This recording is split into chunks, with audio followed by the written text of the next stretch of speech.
All right. Welcome to episode 63 of the Jake Blanchard podcast. As always, we're brought to you in part by our friends at Stream 2C. They were voted the #1 mineral-based sunscreen by Rolling Stone magazine.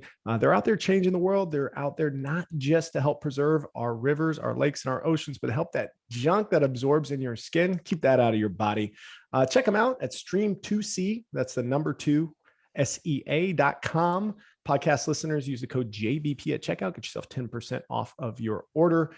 And also, we've got Fellowship Brand. They make premium men's grooming products. They're organic, natural oils and balms and butters and all that good stuff. I use their tattoo balm every single day. Keep my tattoos nice and good looking. JBP at checkout gets you 10% off at fellowshipbrand.com.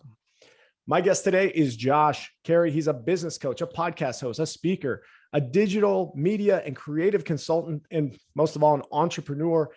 He has co-founded PodMax, which is a podcast production and media company.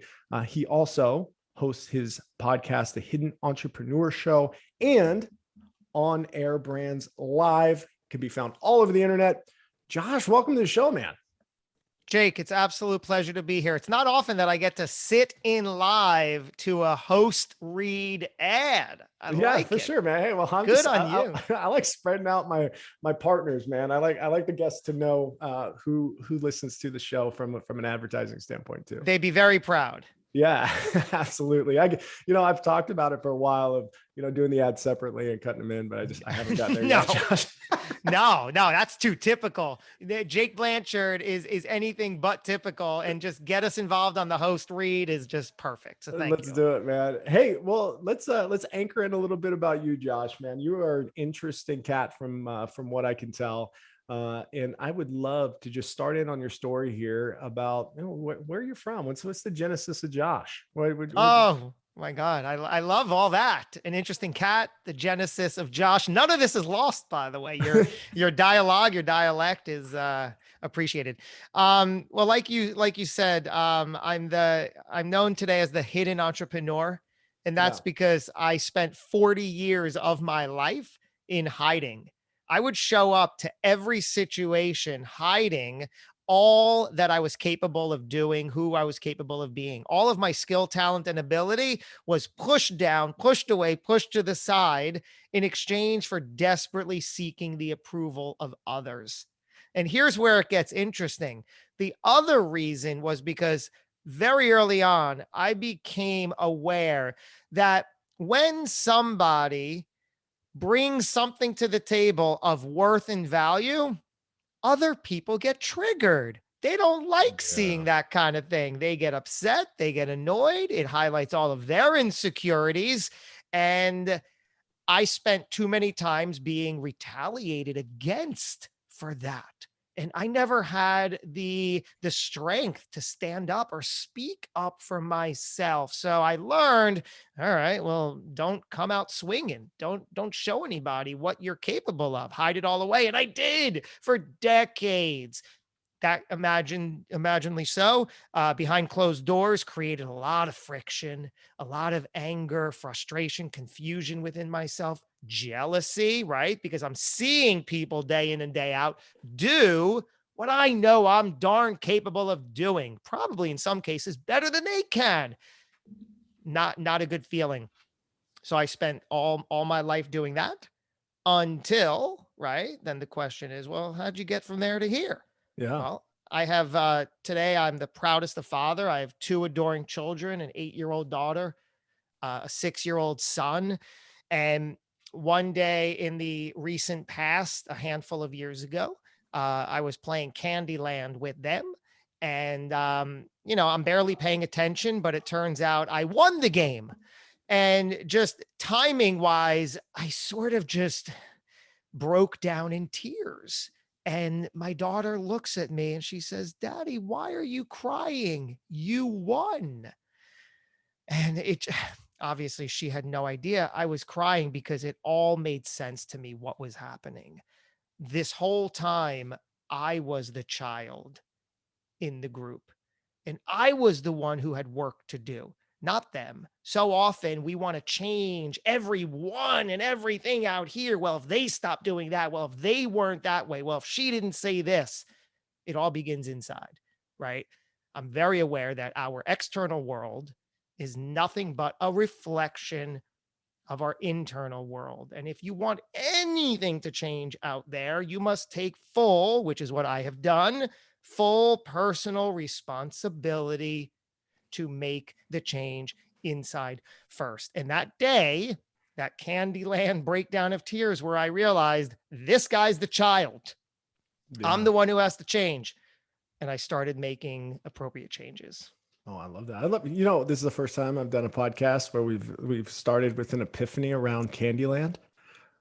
I love the board game Epiphany for sure. And I can relate, I certainly can. My kids are right about the same age as your children are. And then maybe in a similar fashion, had a realization that I needed to do some reparenting. And put myself back in that situation about, what are those limiting beliefs or behaviors or ideas that are manifesting in my life that maybe I'm not addressing or maybe that I'm not pulling forward. So, in the same vein of thinking, Josh, where'd you start, man? Where'd I start with what? Where'd you start? You have your Candyland realization. Yeah. You're like, man, I got to go somewhere from here. I got to be my most authentic self. Like, right. Where's the next piece on the board? Right. Because it's not like, hey, good job. Good night, folks. See you next time. Go make it happen. Let me know if you need anything. I'm healed. Right. Hey. Exactly. Right. It's not easy, right? There is a simplicity to it, but it's not easy because we spend these years defining ourselves in this certain role as this certain identity. So the first thing for me was to get honest and get real AF, as the kids are saying, with myself, because I knew that what I was doing was anytime those uncomfortable feelings would arise, I would find my preferred numbing agent, i.e. a drug of choice, right? And we have multiple that we use. So I said, all right, let me take an honest assessment first. That's the first thing you have to do that I did. I said, okay, what am I doing? Small, medium, and large, morning, noon, and night that are probably not helping my situation here. And I said, well, I should probably stop doing that every single night. And maybe I could adjust the way I do that first thing in the morning or mid-afternoon. I realized that I'm always triggered by, let me try to. So take an honest assessment. That's what I did. And I started outlining and I said, all right, where's the low-hanging fruit here? What could I easily, right? The big trap is saying, I'm going to lose 50 pounds by tomorrow. Yeah. I'm going to go to the gym 5 days. No, couldn't do that. That will not end well. So I said, let me just get a win under my belt. I'm looking at this list. I'm like, what am I doing here? So there's a lot of things. What could I tackle first? Do I stop doing that? Do I wake up earlier in the morning? What are the successful doing? Oh, they don't use a snooze button. I could probably do that. Let me just stop using snooze every day this week and chalk it up to a win. And I do. And I'm kinder to myself. And therefore, I'm then kinder, because it all starts within, to the experience out here, i.e. my children. So to put a nice bow around this, one habit at a time was replaced with a slightly better one and celebrating the win. And the next morning, it starts over again. Because like anybody in recovery, and I, formally or informally, am in recovery from that old life, it's a conscious, deliberate thing every day. And you stack the habits with better ones all the time. Oh, I love that. Absolutely. And so then, those are the tactical things, certainly that you can start doing today, right? There's no real prerequisite. There's no barriers to entry. It's do an analysis of life, look at your containers that, where you put things, where maybe some of those negative behaviors manifest, stomp those out, replace with new behaviors. But you did mention something a little bit earlier, which was validation seeking. You were seeking validation from others. Yes, and so like as you sit beside yourself and kind of look back, like where did that come from? Like, was it a previous career that it came from? Was it a previous, just the way that you grew up? Like, where did the seeking of validation start? So I got bit by the acting bug in 8th grade. Okay. I was innocently changing classes, minding my own business because truth be told, I never had anybody else's business to mind. I felt alone, disconnected, removed from the world. So just minding my own business. And Renee Stevenson, where I remember where we're crossing, she's coming towards me in the hallway, and from across, she says, "Hey, Josh, are you going to audition for the school play today?" And in true fashion, as someone who just wants to fit in, I'm like, "Yeah, I am." You bet. Yeah, right. Like me, I'm already there. Right. Like, see you there. Right. Like crazy. And I had no idea that anything was taking place. So I'm like, I have to go find out what's happening here. So I did. I auditioned for, it was a drug awareness program, a little foreshadowing there in Josh's life. Drug awareness. Yeah, there was drug use. Okay. I'm hitting you over the head with it, with No, what the foreshadow is to for come, sure. right? Right. Like you get it. So I was in a drug awareness program, and I was cast as the comic relief, who is the person responsible in any play or film or performance for relieving the built up tension through laughter. So my role was basically jump around on stage, bumbling like an idiot and getting laughed at. And hundreds of my classmates were, in fact, laughing at me. They were laughing at me, not with me, but that was okay at the time. I was like, oh my God, this is unbelievable. I'm getting attention. This is great. They're validating something I'm doing. I bet if I do this more, this will fill the void that I feel deep in my soul. This is what I need. So I went home and I said, "Mom, I need to become an actor." And I set on that path. I got through high school, C's and D's at best, except in performing arts class. And then I went to Montclair State University as a BFA acting program, got kicked out of said program, but still had that need for validation. Then went to New York, spent a decade more there, pursuing the external accolades and applause, trying to fill that void. It doesn't work that way, but it took me years to really believe it, until the Candyland moment. Okay. And then since then, maybe reflect on what kind of authenticity that must bring into your life, like getting to be you, Yeah. getting to find out, shedding that skin of Mm. validation from others. That's something that I'm pretty close to now, at least in the last 2 or 3 years of my maturation professionally and personally. Um, what's that mean for you?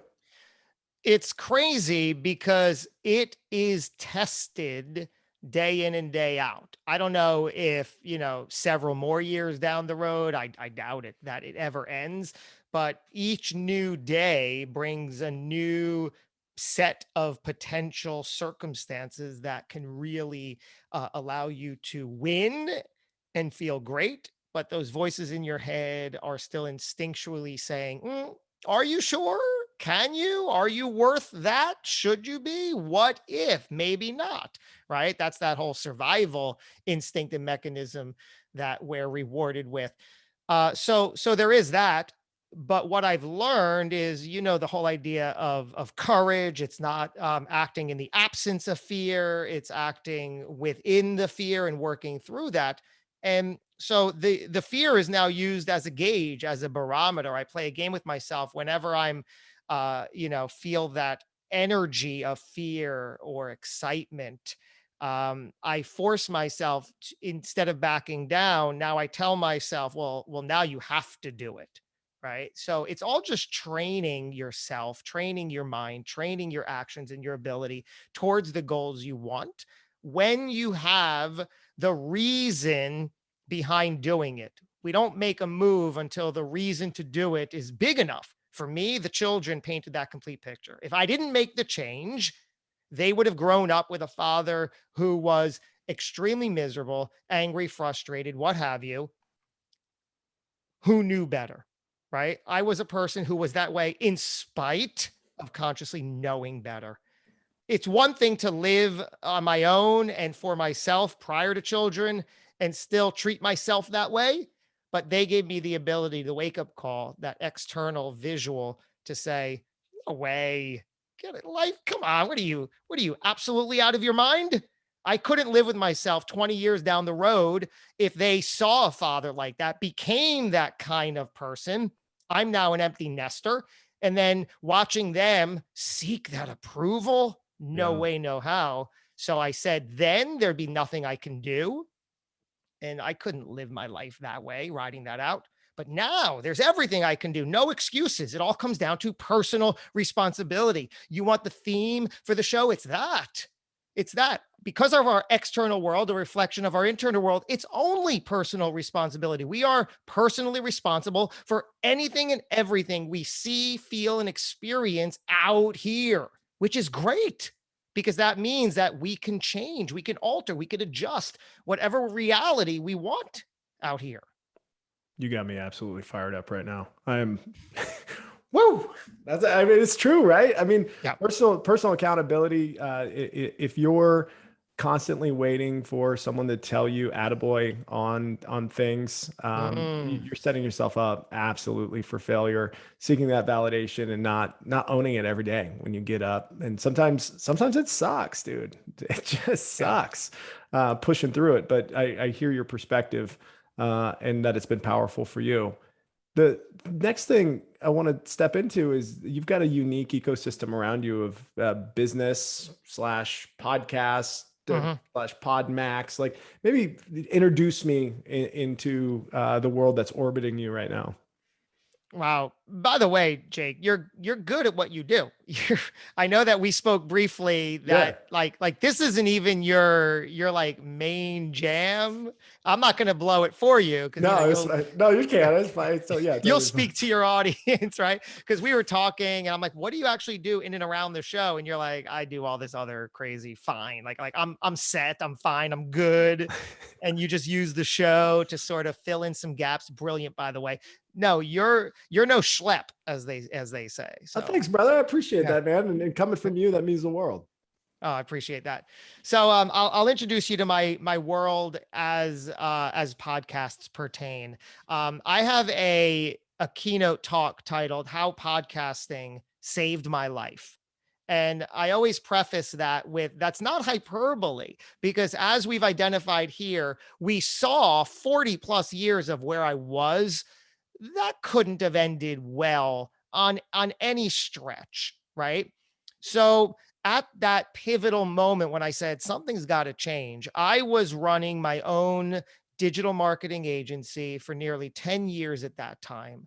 And I was attracting, like we do, I was attracting exactly who I was. So the same miserable, angry, frustrated people were my clients, were my industry, were my day to day. You know how that winds up. Low value, low self-esteem, low everything. So I realized that, wait a minute, I'm in a terrible relationship here. I'm in a toxic relationship, just like our personal relationships are very toxic when we identify that. And we say, you know what? I got to get out. Now, I don't know what's next, but I'm not waiting for a new partner to show up and enter into a new, like, I got to get out here and then I'll figure out where I'm going. That was the same choice and decision I had to make. I was like, wake up. This is no good. This is a toxic relationship. I have to leave. I don't know what's next, but I'm smart enough to figure something out. I have to be. The stakes are high enough now. So I left that industry and took a little time, a few months to say, what do I want to do with myself now? I know what I've always been capable of. What if I stepped towards that potential? I've always known that I could and I should. Is now the time? It's got to be the time. It's time. So I said, podcast.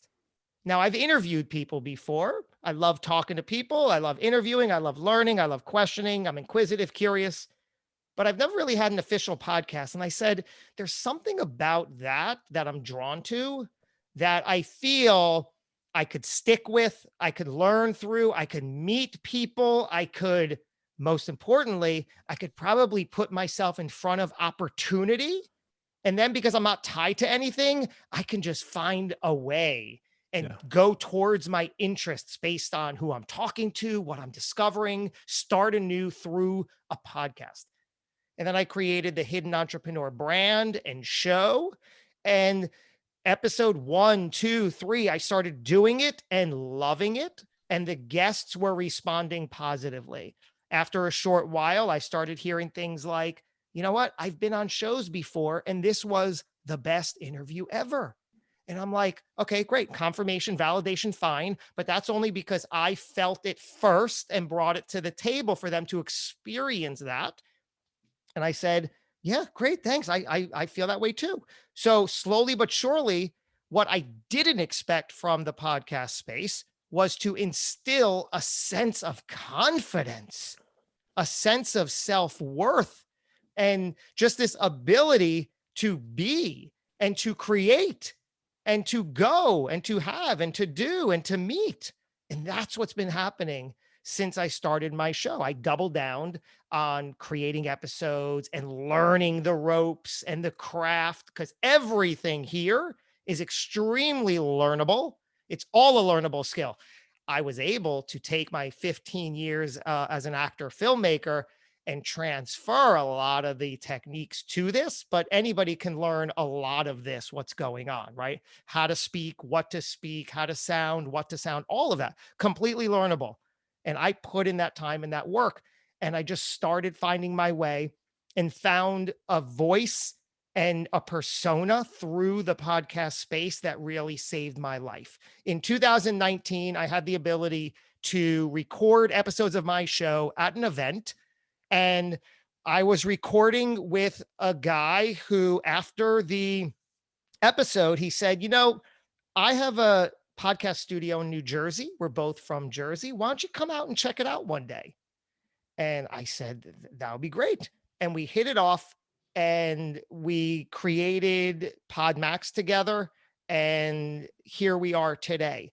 The point I want to make is that, first of all, I never would have been at that event if I was the lesser person that I was in my past. I got myself to that event through scratching and clawing because I know I belonged there, which was new to me.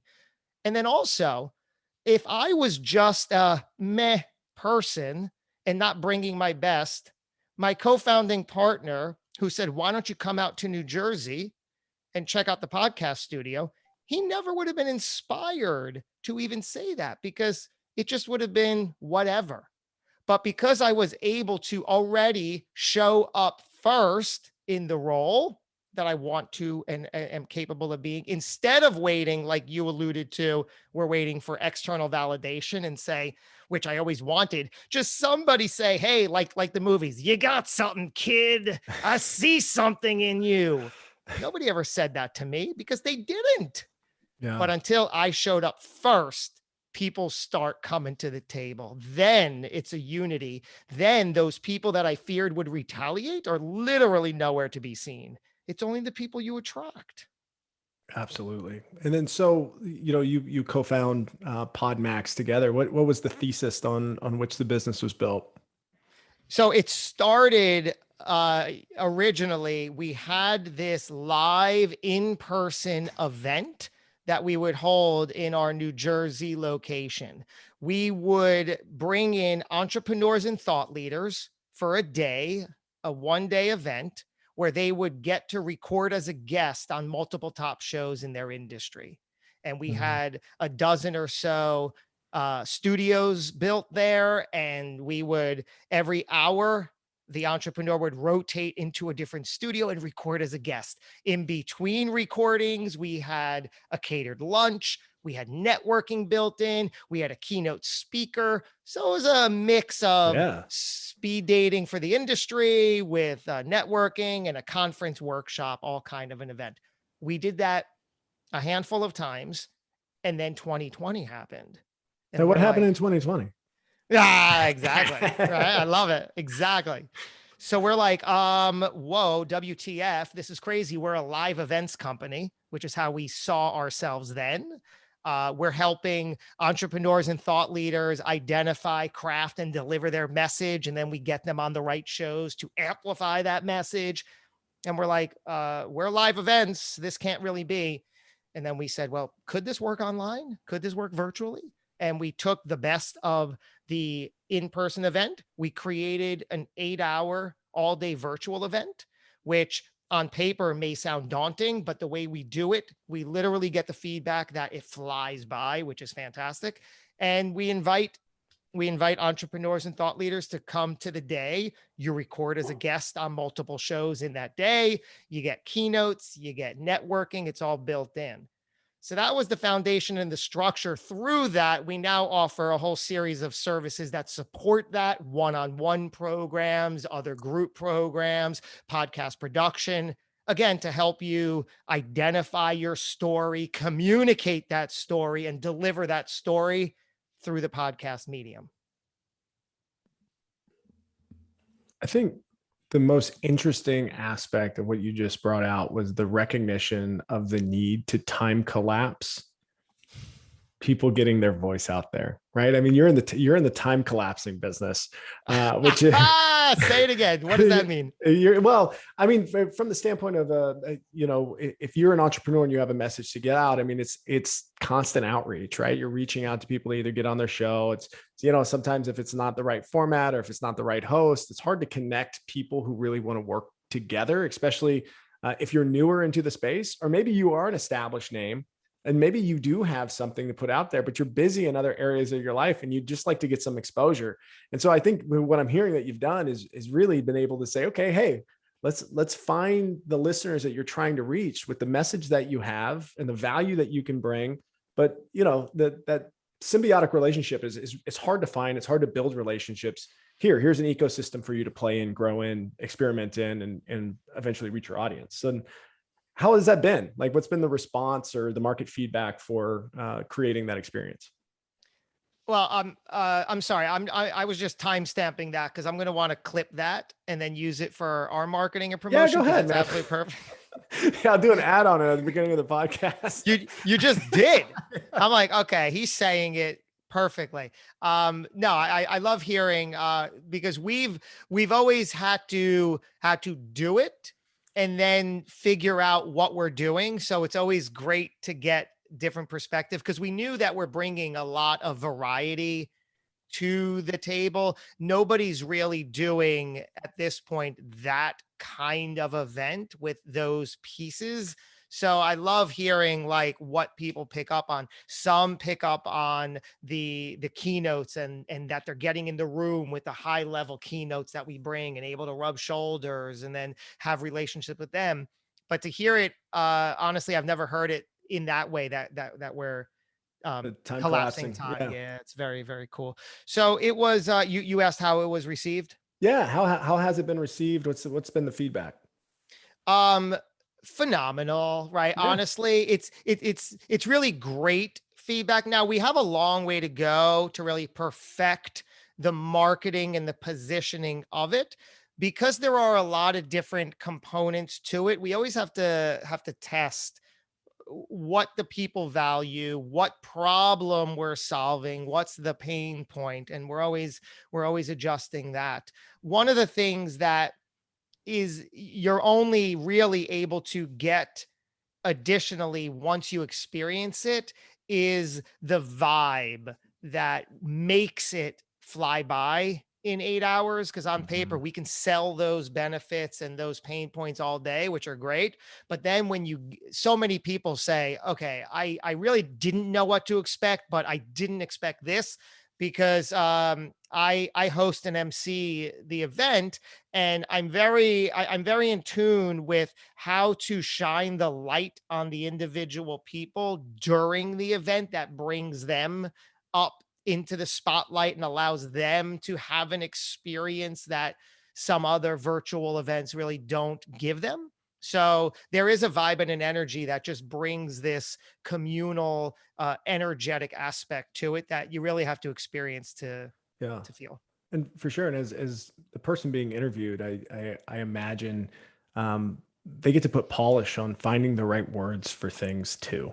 Right. And that's, if you're saying it, once every other week versus if you're saying it 7 times in the same day and getting opportunities. And, obviously they're not saying the same exact thing, but it's, being asked a question in a different way, reacting in a different way. You're building up that vocabulary that's so important when you're trying to express complex ideas, or, engage a host or an audience in a different way. So that's Yeah. just uniqueness. What a cool event. Yeah. Thank you. We'll get you involved one way or another for sure. Yeah, for sure, man. So then, want to drill back down into this hidden entrepreneur. I'd love it. So are you just doing the podcast? You have an ecosystem around that as well. I mentioned earlier you were a coach. Is that under the hidden entrepreneur brand? What's that look like? It is and it isn't, right? There's some coaching involved where it's me under that brand working with people for very specific reasons. Again, to help them identify, fine tune, craft, and deliver their message, find their signature story, identify their core message, and then put a whole system of stories around that message that allow you to really shine when you're on a show. Not only the words and the stories, but how you communicate, how you sound, what that persona is.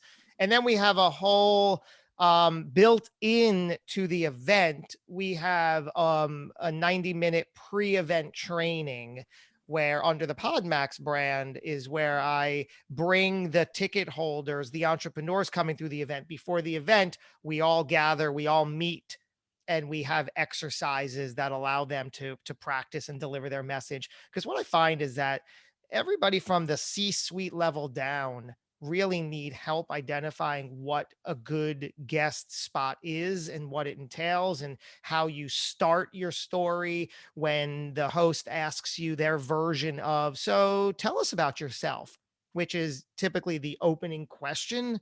Yeah. It's not easy. When I first came on the circuit, I realized that I didn't have a good answer for that. I was just winging it, right? Well, my name is I'm from New Jersey. I have two older brothers, and I'm a now Pisces.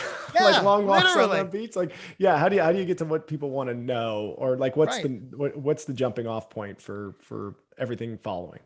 Right. So our whole thing is that you need to really master and nail the answer to that opening question. So you come out swinging. The host is, right there. The audience loves it. They're hooked. You're established.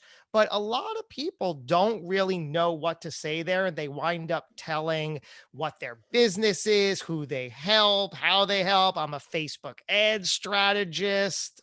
Okay, I'm not in the market for that. So should I just tune out? Like, right? Like, what do I care?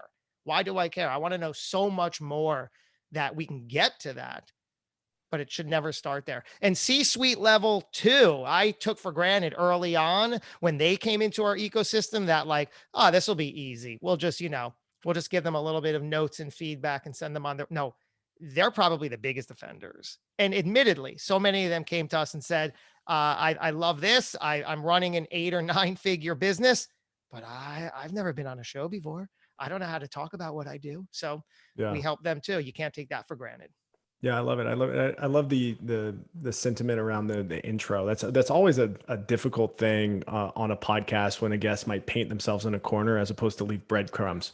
I mean, there's a big difference. Ooh, see, you're Yeah, good. Go yeah, ahead. I appreciate that. Well, it is a big difference, and it's as a host, it's certainly difficult to work with where it's like you're really trying to pull them along and the conversation doesn't feel natural. It doesn't feel so getting some of that training or that coaching or that awareness, at least to that area about how to be a little more dynamic with what you're trying to express, keeps the interest. And that's Yeah. what it's all about, right? Is Yeah. keeping that interest for sure.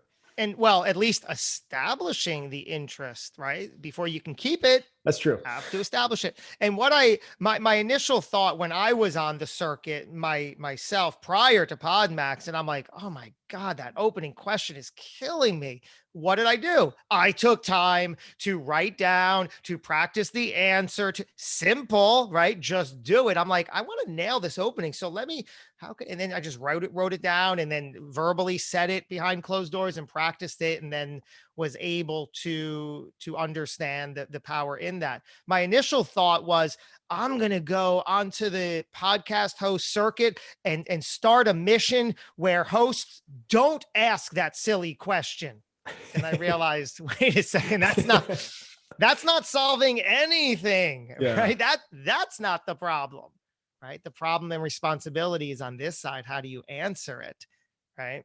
Because even if they don't ask that question, they're asking a version of that question. And if they never do, it's still fantastic to have that opening chunk to position yourself. Yeah, absolutely. The I'm going to keep pivoting on you here. I'm going That's to good. pivot. Yeah, I'm going to take you down this path, which is anytime that I have someone, an energetic entrepreneur who's got a lot of self-awareness, I like to ask what they're working on right now.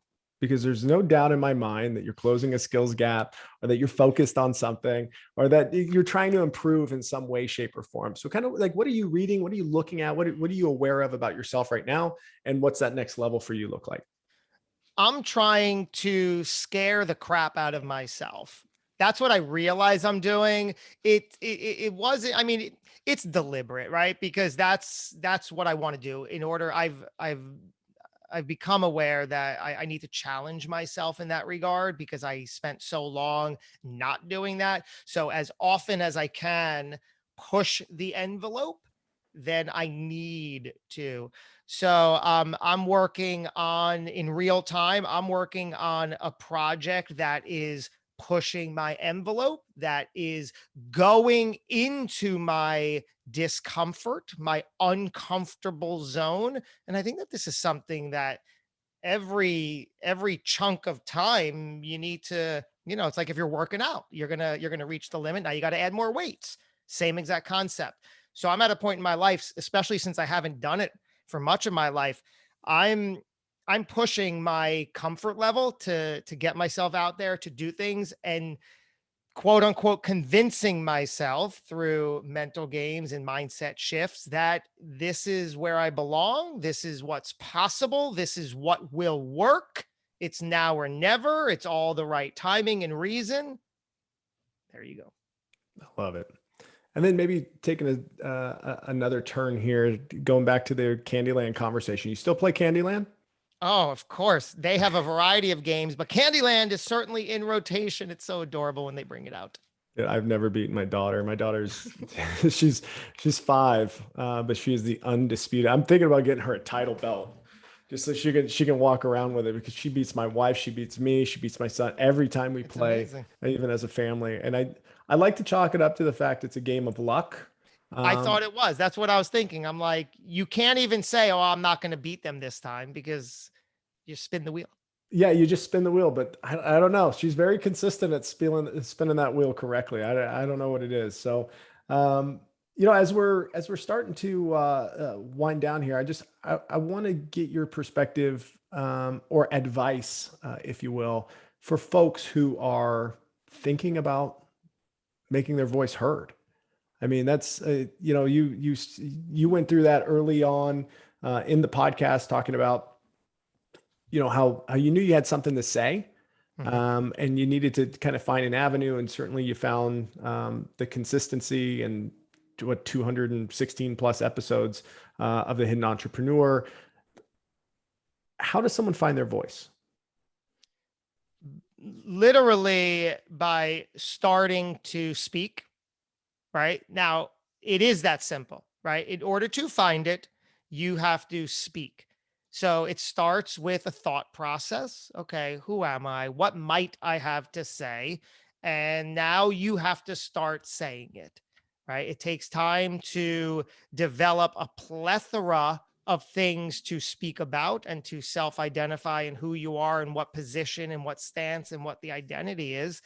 But if we're talking about finding a voice, it happens over time from doing it. So start from where you are today. Sit quietly, journal, take a notebook, take a Evernote on an app if you want, and figure out what you stand for, who you are, what you want to say, and then just start putting it together.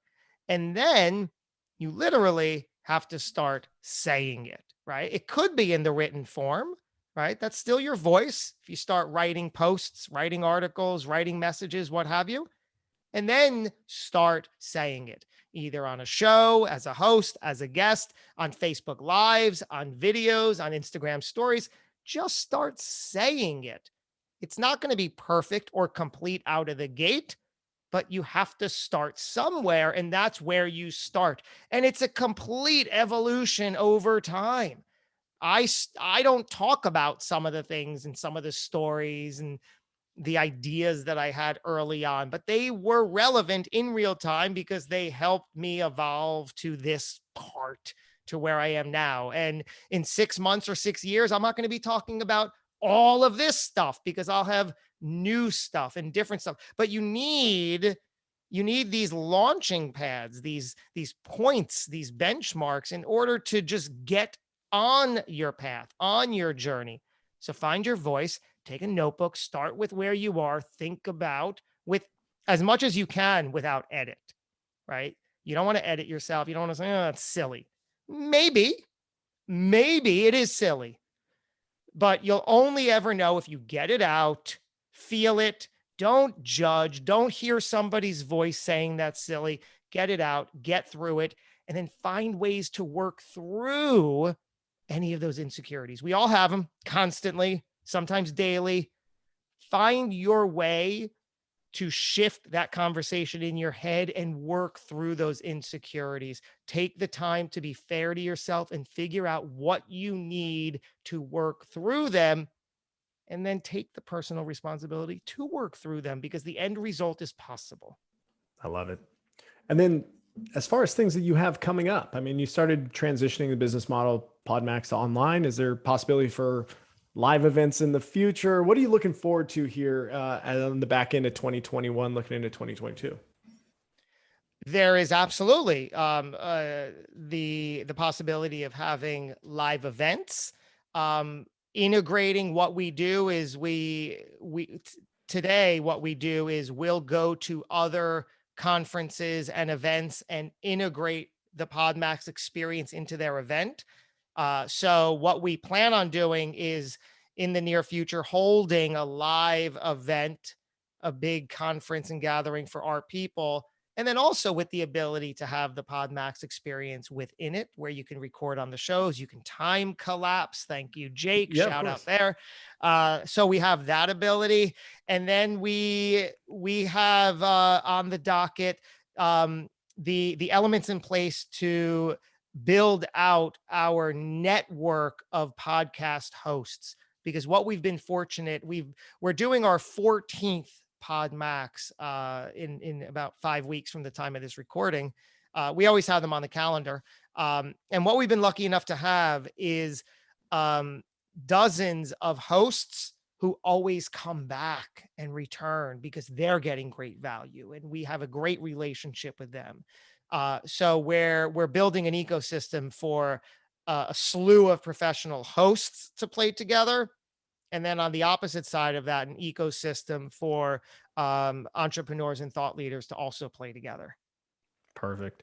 And then where's the best place to find you online, connect with you, reach out to you, try to get involved in the PodMax experience? My website, joshcary.com, will be your best fork in the road. You can find episodes of the show. You can watch videos. You could find links to PodMax and to all my socials and meet me there. Wonderful, man. Hey, I want to, thank you for your energy. Thank you for your time, your perspective. Love what you're doing out there, and really looking forward for you and I connecting here in the future. Thank you, Jake. Tons of fun. All right. Cheers, man.